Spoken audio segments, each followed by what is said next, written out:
Hello friends, good evening. कैसे हैं आप सब लोग। Welcome to my channel education with Gaurav. मेरे इस चैनल पर एक बार फिर से आप सभी का स्वागत है दोस्तों। और जैसा कि आप सब जानते हैं, मेरे चैनल पर हम उत्तराखंड प्रवक्ता की जो है वो तैयारी कर रहे हैं। ठीक है, तो आपके एग्ज़ाम को अब बहुत कम दिन बचे हुए हैं। आप इसी में आपने जो कुछ करना है, जितनी तैयारी करनी है, ठीक है दोस्तों। तो हिंदी जो है उसको भी मैं करवा रहा हूँ। हालांकि बहुत से जो बच्चे हैं उनको हिंदी ऑलरेडी आती है, तो जिन लोगों को नहीं आती है वो अवॉइड कर सकते हैं, जिनको आती है सॉरी वो अवॉइड कर सकते हैं। जिनको लगता है कि मैं थोड़ा बहुत हिंदी में कमज़ोर हूँ तो वो ये वीडियो देख सकते हैं। ठीक है, तो आप लोग मेरे साथ लास्ट तक बने रहिए। टेलीग्राम जो ग्रुप है उसको जरूर ज्वाइन कीजिए, उसका लिंक डिस्क्रिप्शन बॉक्स में दिया गया है। ओके, तो वहाँ पर जाइए, उसको ज्वाइन कीजिए। और फ्रेंड्स, अगर आपको नोट्स चाहिए और प्रैक्टिस टेस्ट चाहिए तो आप मुझे इस व्हाट्सअप नंबर पर कॉन्टैक्ट कर सकते हैं। ठीक है, तो चलिए शुरू करते हैं आज का हमारा सेशन। और जैसे कि मैंने बात की, हम हिंदी पढ़ रहे हैं, उसमें मैंने जो है समास तक करवा दिया था। आज जो है हम जो है आप पढ़ेंगे आपका जो क्या होता है ये प्रत्यय, अरे उपसर्ग और प्रत्यय यार, ठीक है ना। तो उपसर्ग और प्रत्यय हम पढ़ेंगे, साथ के साथ तत्सम और तद्भव शब्द जो है हम पढ़ेंगे, उससे संबंधित क्वेश्चंस भी हम करेंगे। तो काफ़ी इंपॉर्टेंट जो है सेशन होने वाला है, तो लास्ट तक मेरे साथ बने रहिए। चलिए शुरू करते हैं आज का सेशन। और फ्रेंड्स, जो भी चैनल पर नए आए हैं यार, चैनल को सब्सक्राइब तो कर लो। वीडियो वॉच तो करते हैं बहुत सारे लोग, लेकिन सब्सक्राइब नहीं करते हैं।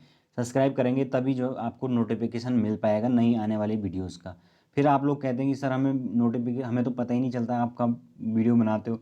जब सब्सक्राइब ही नहीं करोगे, बेल आइकन प्रेस नहीं करोगे, तो कहाँ से वीडियो का नोटिफिकेशन मिलेगा। ठीक है, तो ज़रूर आप सब्सक्राइब कर लीजिए चैनल को। चलिए शुरू करते हैं। तो मैंने जैसे कि बताया, आज हम बात करने वाले हैं उपसर्ग और प्रत्यय।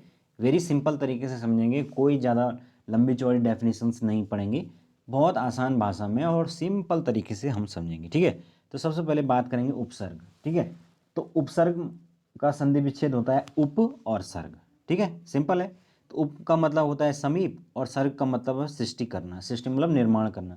तो यानी कि किसी भी शब्द के समीप आकर अगर हम नए शब्द का निर्माण करते हैं, नए शब्द को बनाते हैं, दैट इज कॉल्ड उपसर्ग। सिंपल। जैसे कि ये प्र और हार। प्र जो है वो हार के नज़दीक आया और उसने बना दिया प्रहार। ठीक है, तो जो ये इस प्रकार के शब्द जो शुरुआत में जुड़ते हैं ये कहलाते हैं आपके उपसर्ग। सिंपल सी बात है। इनको हम क्या कहते हैं, आदि भी कहते हैं। ठीक है ना, आदि। आदि मतलब जो शुरू में आते हैं। ठीक है, सिंपल सी बात है। और यहाँ पर जो संस्कृत भाषा है उसमें लगभग 22 जो उपसर्ग हैं उनका प्रयोग होता है। हिंदी जो भाषा है उसमें लगभग 13 जो है उपसर्ग जो है वो प्रमुख रूप से इस्तेमाल होते हैं। ठीक है, चलते हैं आगे। अगला देखिए, नेक्स्ट है हमारे पास प्रत्यय। प्रत्यय यानी कि प्रति यानी कि बाद में, अय मतलब चलने वाला, यानी कि जो बाद में चले, जो बाद में आए, जो बाद में लगे। शब्दों के अंत में जुड़कर उनके अर्थ में विशेषता या परिवर्तन ला देते हैं, वो आपका प्रत्यय कहलाते हैं। जैसे दया में आलू जुड़ गया तो क्या बन गया, दयालु, है ना। सिंपल। तो इस तरीके से जो है वो हम क्वेश्चंस को कर पाते हैं प्रत्यय के माध्यम से। ठीक है, अब अगला देखिए यहाँ पर क्या है। हिंदी जो भाषा है उसमें प्रयुक्त होने वाले उपसर्ग मुख्यतः 3 भागों में विभाजित किए जा सकते हैं।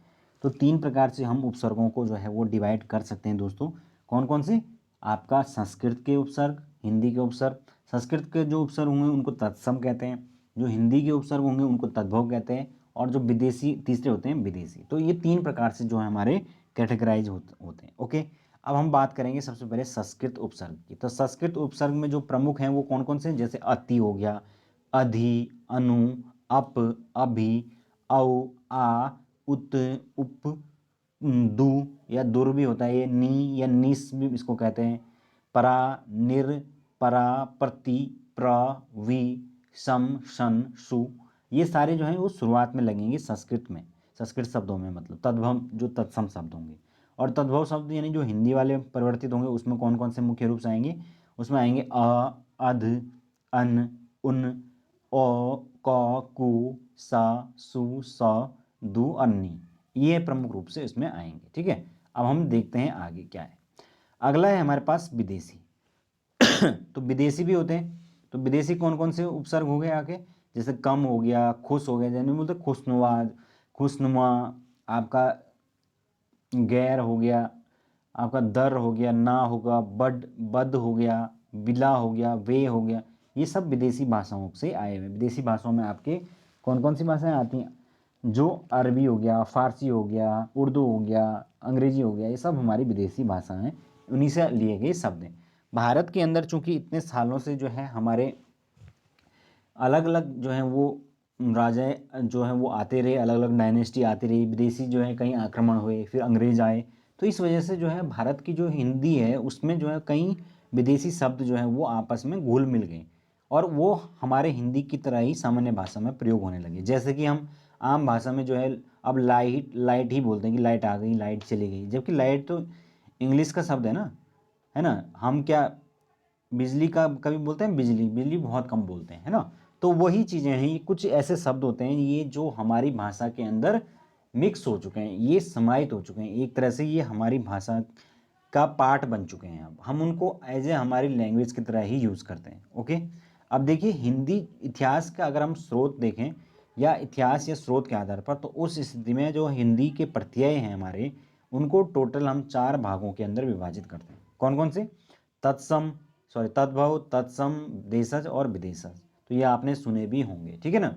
तो हम इनके बारे में अभी क्वेश्चंस होंगे तो उसमें आप समझ जाएंगे किस तरीके से ये होते हैं। आगे देखिए दूसरा जो कॉन्सेप्ट है हमारे पास वो है आपका तत्सम व तद्भव शब्द। तो सिंपल सी बात है याद रखने की, तत्सम, तत्सम, तत्सम मतलब उनके समान। किनके समान? संस्कृत के समान। ऐसे शब्द जो संस्कृत के समान होते हैं वो आपके तत्सम शब्द कहलाते हैं। जैसे कि सर्वदा, हस्त, अश्व, प्रकाश, अश्रु, जो संस्कृत के शब्द हैं और हूबहू वैसे ही यूज हो रहे हैं, तो वो आपके तत्सम कहलाएंगे। और दूसरे होते हैं आपके तद्भव, ठीक है, जो कि जिनका कि उत्पन्न हुए हैं, जो संस्कृत के शब्दों से व्युत्पन्न हुए हैं, उनसे पैदा हुए हैं, ठीक है। तो वो कैसे हो जाएंगे? जैसे कि आपका कृष्ण जो है वो बन गया कान्हा, घोटक बन गया घोड़ा, घृत बन गया घी, दुग्ध बन गया दूध। इस तरीके की जो चीज़ें होती हैं ये आपका तद्भव शब्दों के अंतर्गत आती हैं, ठीक है। तो इस प्रकार से हमने देख लिया कि किस प्रकार से जो है उपसर्ग व प्रत्यय होते हैं और तत्सम व तद्भव होते हैं, ठीक है। तो आई होप आप लोगों को ये जो इसका थ्योरी वाला पार्ट है ये समझ में आ चुका होगा, ठीक है। अगर नहीं आया तो दोबारा देख लीजिए और उसको एक बार रिवाइज करके पढ़ लीजिए, ठीक है। अब हम इस बेस पर क्वेश्चंस को करेंगे ताकि जो है हमारा क्लियर हो जाए, ठीक है। देखिए यहाँ पर पहला क्वेश्चन क्या है? पहला क्वेश्चन है हमारे पास दोस्तों, मुख्यतः उपसर्ग कितने प्रकार के होते हैं? तो अभी हमने बात की जो है उपसर्ग मुख्यतः जो है वो दोस्तों कितने प्रकार के होते हैं? 3 प्रकार के होते हैं। कौन कौन से होते हैं? आपके हिंदी वाले, मतलब सॉरी संस्कृत वाले जिसको हम तत्सम कहते हैं, फिर आपके हिंदी उपसर्ग जिनको तद्भव कहते हैं, और तीसरे विदेशी भाषा से आए हुए। तो मुख्य रूप से ये 3 प्रकार से होते हैं। तो राइट आंसर क्या हो जाएगा? ऑप्शन सी, ठीक है ना। चलते हैं आगे। अगला देखिए, उपसर्ग को कहते हैं, जो उपसर्ग हैं और प्रत्यय दो चीज होती है, तो उपसर्गों को क्या कहते हैं? ये भी मैंने अभी आपको बताया कि उपसर्ग जो हैं वो कहलाते हैं आपके आदि प्रत्यय, क्योंकि ये शुरुआत में आते हैं तो इसलिए आदि प्रत्यय कहलाते हैं। आगे चलिए, अगला देखिए, उपसर्ग शब्द की व्युत्पत्ति है। तो उपसर्ग की जो व्युत्पत्ति है वो किससे हुई है? वो हुई है आपका 2 शब्दों से, वो है उप और सर्ग, ठीक है। ये भी हमने अभी डिस्कस किया था। आगे देखिए अगला क्वेश्चन, उपसर्ग के नहीं किए जा सकते हैं। क्या नहीं किए जा सकते हैं? तो उपसर्ग के दोस्तों कभी भी जो है वो सार्थक खंड नहीं किए जा सकते हैं, ठीक है ना। उपसर्ग अपने आप में ही एक छोटा पार्ट है और उसके भी हम फिर सार्थक खंड उसको नहीं कर सकते, उसको तोड़ेंगे तो वो निरर्थक बन जाएगा, निरर्थक अर्थ निकालेगा, सार्थक खंड उसका नहीं हो पाएगा, ठीक है। अगला देखिए, नेक्स्ट देखिए, उपसर्ग का प्रयोग कहाँ होता है? तो उपसर्ग का प्रयोग हम सब जानते हैं कि ये शब्द के आदि में होता है, यानी कि शुरुआत में होता है, ठीक है। तो राइट आंसर हो जाएगा ऑप्शन ए। अगला देखिए, उत्कर्ष शब्द में उपसर्ग है। जो उत्कर्ष नाम का शब्द है उसमें कौन सा उपसर्ग है ये हमें बताना है, ठीक है। तो यहाँ पर देखिए उत है या उत्तक है। तो यहाँ पर जो हलंत वाला होगा उसको हम लेंगे। तो हलंत वाला कौन सा है? ऑप्शन बी, ठीक है ना। तो उत्सर्ग उत्कर्ष में जो है उत जो है उपसर्ग होता है और उसको इस प्रकार से लिखते हैं, हम ताव पे हलंत लगाएंगे, ठीक है। अगला देखिए, निष्कपट। निष्कपट जो है उसमें आपको बताना है कि कौन सा उपसर्ग है। उपसर्ग और प्रत्यय दो चीजें होती है ना, तो आपको बताना है कि निष्कपट में उपसर्ग कौन सा होगा। तो निष्कपट में दोस्तों जो उपसर्ग होगा वो होगा, राइट आंसर देखिए इसमें क्या हो सकता है, जो उपसर्ग यहां पर होगा वो होगा ऑप्शन सी, ठीक है ना। निस ये वाला सौ आएगा, सेब वाला, और सौ पे हलंत भी आएगा, ठीक है।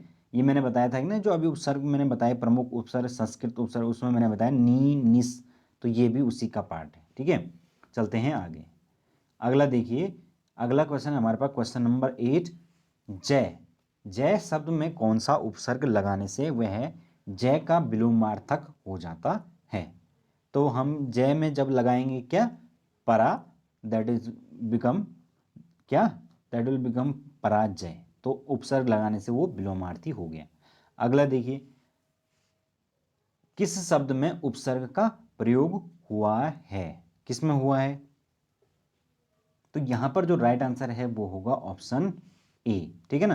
देखिए उप उप उप जो है उपसर्ग, अभी हमने बात की थी ना, तो संस्कृत उपसर्गों में तो वो उप भी एक क्या होता है, उपसर्ग होता है, और यही ये है राइट आंसर, इसीलिए यहां पर हो जाता है। अगला देखिए, निम्नलिखित में से कौन सा उपसर्ग रहित शब्द है। अब देखिए इसको ध्यान से देखिए, चार शब्द हैं आपके पास, संयोग है, विदेश है, अत्यधिक है, और सुरेश है।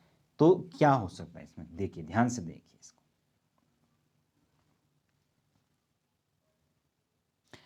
यहां पर जो दोस्तों राइट आंसर होना चाहिए वो कौन सा होना चाहिए, ऑप्शन डी होना चाहिए, ठीक है। सुरेश होना चाहिए यहां पर राइट आंसर, क्योंकि बाकियों में तो आपका कहीं ना कहीं उपसर्ग का यूज हो रहा है। संयोग में सम धन योग होता है, विदेश में भी उपसर्ग हो जाता है, अत्यधिक में जो है वो अति धन अधिक होता है, तो अति उपसर्ग हो गया। यानी कि सुरेश को अगर हम तोड़ेंगे तो उसका कोई अर्थ नहीं निकलेगा, सुधन रेस, रेस कुछ भी नहीं होता है, ठीक है ना। तो इस तरीके से सार्थक यहाँ पर आपका जो उपसर्ग रहित है वो कौन सा है, सुरेश राइट आंसर हो जाए, ठीक है। चलते हैं आगे। अगला देखिए, अगला हमारे पास अत्यंत, अत्यंत जो है उसमें कौन सा उपसर्ग है, तो अत्यंत में कौन सा उपसर्ग होगा दोस्तों, यहां पर जो हमारा राइट आंसर होगा दोस्तों वो होगा ऑप्शन बी। अत्यंत में होता है आपका अति उपसर्ग, ठीक है ना, अति प्लस अंत दैट इज अत्यंत, जैसे कि अत्यधिक में है ना, वैसे ही। अगला देखिए, इंदिरा गांधी के प्रधानमंत्री में मंत्रिमंडल में मोरारजी देसाई उप प्रधानमंत्री भी रह चुके थे। उप प्रधानमंत्री में प्रयुक्त उपसर्ग है, यानी हमें बताना है उप प्रधानमंत्री में कौन सा उपसर्ग है। तो यहां पर जो दोस्तों उप उपसर्ग है वो कौन सा उपसर्ग है, अभी अभी हमने बात की थी ना। तो उप जो उपसर्ग है दोस्तों वो एक संस्कृत उपसर्ग है, यानी कि वो एक तत्सम उपसर्ग का पार्ट है, इसलिए राइट आंसर यहां पर ऑप्शन ए हो जाएगा। ओके, चलते हैं आगे। अगला देखिए, अगला है हमारे पास प्रत्यय शब्द निर्मित है, यानी कि जो प्रत्यय नाम का शब्द है वो किस, अब उपसर्ग खत्म हो चुके हैं, अब प्रत्यय पे क्वेश्चन है। तो प्रत्यय किस को हम तोड़ेंगे तो किस किस में टूटेगा, यहां पर जो टूटेगा ये टूटेगा आपका किस में, प्रति प्लस ए में ये टूट जाएगा, ठीक है ना। तो राइट आंसर हमारा सी हो जाएगा। ओके, चलते हैं आगे। अगला देखिए, प्रत्यय लगाए जाते हैं, प्रत्यय कब लगाए जाते हैं, तो प्रत्यय दोस्तों हमारे जो भी शब्द होते हैं उनके अंत में लगाए जाते हैं, राइट आंसर सी हो जाएगा, ठीक है। आगे चलते हैं। अगला देखिए, जो शब्द के अंत में जुड़कर उसके अर्थ या भाव को परिवर्तित कर देते हैं उसे हम क्या कहते हैं, तो उसे हम क्या कहते हैं, उपसर्ग कहते हैं, प्रत्यय कहते हैं, ठीक है। तो 15 का डी राइट आंसर हो जाएगा। अगला देखिए, कृत प्रत्यय किन शब्दों के साथ जुड़ते हैं। अब ये क्वेश्चन थोड़ा इंपॉर्टेंट है। कृत जो प्रत्यय होते हैं ये संज्ञा के साथ जुड़ते हैं, सर्वनाम के साथ जुड़ते हैं, विशेषण के साथ जुड़ते हैं, या क्रिया के साथ जुड़ते हैं, हमें बताना है इसका सही उत्तर। तो यहां पर दोस्तों जो राइट आंसर होना चाहिए वो होगा कौन सा, ऑप्शन डी, ठीक है ना। जो कृत प्रत्यय होते हैं वो आपके क्रिया के साथ जुड़ते हैं, ठीक है ना। अगला देखिए, निम्नलिखित में से कौन सा पद इक प्रत्यय से नहीं बना है, तो यहां पर है दैविक, सामाजिक, भौमिक, और इनमें से कोई नहीं, तो कौन सा होगा। तो यहां पर जो दोस्तों राइट आंसर होगा वो होगा ऑप्शन डी, ठीक है ना। तीनों ही हमारे ये इक प्रत्यय का यूज करके बने हुए हैं, ठीक है, इसलिए कोई भी यहां पर सही नहीं है। चलते हैं आगे। अगला देखिए, अनुज शब्द को स्त्रीवाचक बनाने के लिए किस प्रत्यय का प्रयोग किया जाता है, तो अगर हम उसमें एक पीछे से एक और मात्रा जोड़ दें तो वो हो जाएगा आपका अनुजा, और वही हमारा स्त्रीवाचक बन जाएगा। तो आ का प्रयोग हम क्या करेंगे, जिससे कि अनुजा हो जाएगा। अगला देखिए, सनसनाहट में कौन सा प्रत्यय है? तो सनसनाहट में कौन सा प्रत्यय होगा? तो सनसनाहट, तो सनसनाहट में आपका आहट का प्रत्यय दिख रहा है साफ साफ, ठीक है। राइट आंसर डी हो जाएगा। और अंतिम जो क्वेश्चन है वो इससे, वो है आपका दासत्व। तो दासत्व में प्रत्यय जो है कौन सा होगा दोस्तों? यहाँ पर देखिए, तो होगा, सत्व होगा, वह होगा या तव होगा।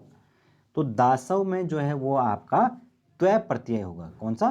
त्वय प्रत्यय, दासत्व, ठीक है। तो इस तरीके से ये हमने उपसर्ग व प्रत्यय के बेस पर क्वेश्चंस कर लिए।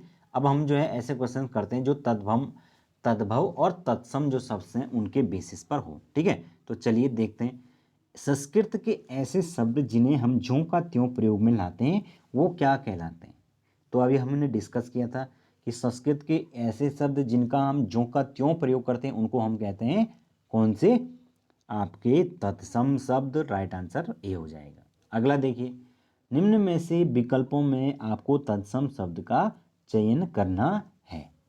तो सीधा सीधा जो है वो आप देख सकते हैं कि तत्सम शब्द कौन सा है इसमें, वो है गोधूम।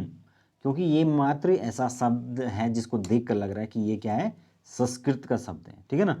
बाकी सारे के सारे आपके हिंदी के शब्द हैं। अगला देखिए, हमें बताना है निम्नलिखित तत्सम तद्भव में से कौन सा विकल्प अशुद्ध है।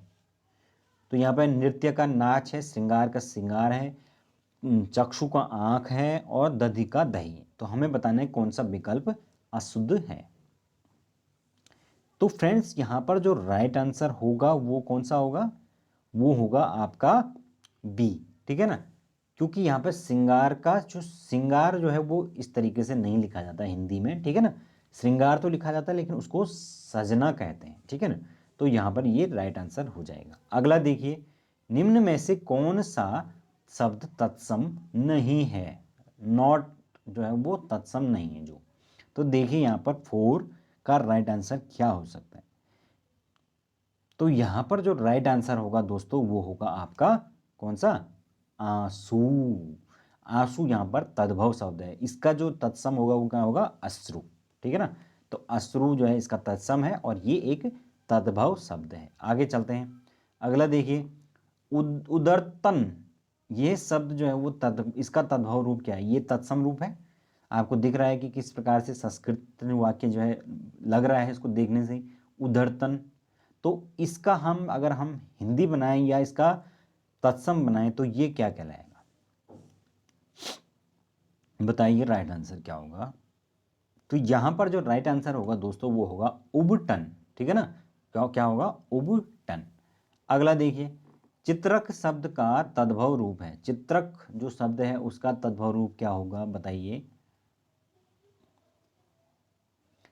चित्रक जो शब्द है दोस्तों उसका जो तद्भव रूप है वो होगा आपका कौन सा? ये है आपका चीता, ठीक है। तो चीता जो है इस चित्रक शब्द का आपका सही उत्तर है। चलिए आगे चलते हैं। नेक्स्ट है हमारे पास आश्चर्य शब्द का तद्भव रूप होगा। अगेन हमें आश्चर्य जो शब्द है उसका तद्भव रूप बताना है। तो क्या हो सकता है देखिए, इसमें यहाँ पर जो आश्चर्य है वो एक तत्सम शब्द है। अब हमें इसका हिंदी रूप बताना है। तो इसका हिंदी रूप है आपका अचरज, ठीक है ना। तो राइट आंसर आपका बी हो जाएगा। चलते हैं आगे। अगला देखिए, धरित्री का तद्भव रूप है धरित्री। तो धरित्री जो है वो किसके लिए बोलते हैं? सिंपल सी बात है यार, वो आपका धरती के लिए बोलते हैं। बी ऑप्शन सही है। अगला देखिए, निम्न में से कौन तत्सम शब्द है? तत्सम शब्द कौन सा है इसमें से? तो हम देख सकते हैं यहाँ पर डायरेक्ट जो है संस्कृत का जो शब्द है वो कौन सा है? वो है पृष्ठ। तो पृष्ठ यहाँ पर आपका तत्सम शब्द हो जाएगा, ठीक है। चलते हैं आगे। नेक्स्ट देखिए, निम्नलिखित में से कौन सा कौन सा शब्द तत्सम नहीं है? अगेन यहाँ पे हमें इस बार बताना है कि तत्सम कौन सा नहीं है। तो यहाँ पर देखिए, काफ़ी इंटरेस्टिंग क्वेश्चन है ये, सारे सिमिलर सिमिलर लग रहे हैं। भवन, पवन, गगन, जलन, देखिए कौन सा हो सकता है?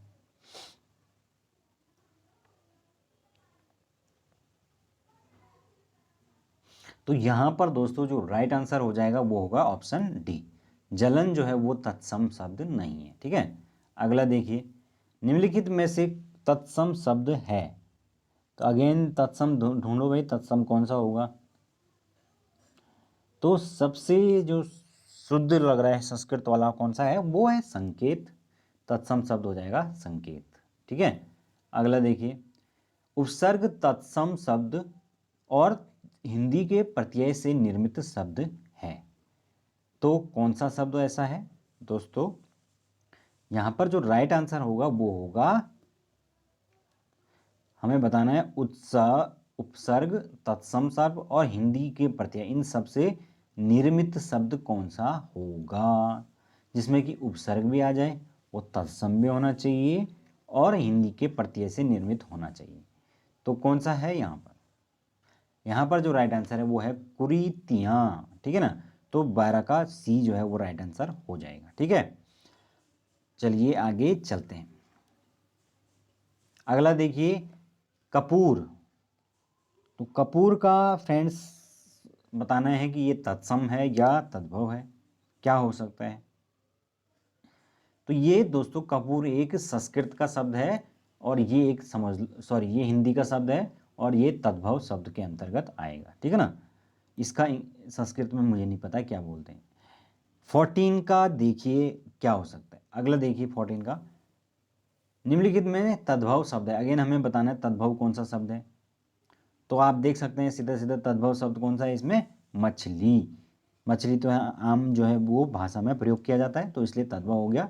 और अंतिम क्वेश्चन आज का वो है, इनमें से कौन सा शब्द तद्भव है, तो तद्भव कौन सा है इसमें, तो तद्भव यहाँ पर दोस्तों है आपका भंवरा। भंवरा जो है वो नॉर्मली हम यूज़ करते हैं। तो इस तरीके से दोस्तों हमने ये पूरा चैप्टर पढ़ लिया है, जिसके अंदर हमने आज तद्भव तत्सम जो है वो पढ़ लिए और आपके उपसर्ग प्रत्यय भी पढ़ लिए। तो आई होप आप लोगों को अच्छा लगा होगा, और अच्छा लगा तो कमेंट लाइक कर दीजिए। Thank you so much, have a good day.